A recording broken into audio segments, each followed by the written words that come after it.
A day in my life as a student na walang pasok dahil Domingo. Kakagising ko pala dyan at nagtanggal na nga ako ng muta. At pagkatapos ko pala nagtanggal ng muta, dali-dali na nga ako nagtalay ng buhok dahil summer na talaga. Sobrang init naman talaga ng panahon ngayon. Pagkatapos ko pala nagtalay ng buhok ko at naglinis na nga ako ng hinigaan ko.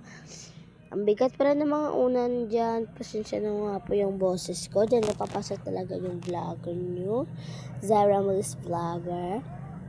At pagkatapos kong pala dyan is inano ko na yung kutsyon. Dahil wawalisin ko to para maging malinis. At nagwalis pala ako dyan. At nagbibidyo-bidyo na nga ako para makita nyo talaga na nagwawalis talaga ako. Ganyan talaga yung mga vlogger. Pakita talaga para may madaming like.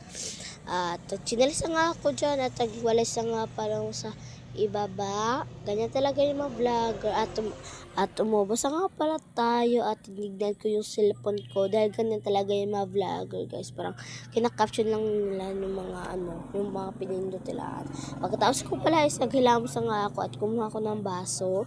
Nagtupers nga pala ako dyan pero hindi ko na nakabidyohan dahil hindi na ako makafocus at pinuksan ko pala yung bintana at tumingin ako sa salamin kung maganda ba yung pag-ano ko. At sasaka na pala ako dyan. Ganyan talaga yung mga vlogger. Parang kinakaption talaga. Ay, vlogger. Hindi ka talaga vlogger.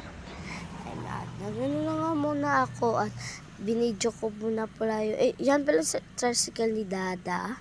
Ganyan talaga yung mga pasahero, color blue. At binuksan ko mga yung rep dahil kinuha ko yung pangan sa face ko. At agad-agad na nga ako nagbinuksan dito at nakabali-bali, guys. Yan ginawa ko niya kagabi, guys, yung pagising ko sobrang tigas sa talaga niya, guys. Kasi, guys, wala talaga akong kasama kahapon kaya nagawa ko na. Kasi, guys, wala akong kasama, nag-ano lang ako, naglaro. So, bali, guys, dalawa na yung ice namin dahil summer naman talaga. At lumabas nga po ako dyan at tinignan ko muna pa yung summer na summer talaga at kita-kita yun naman po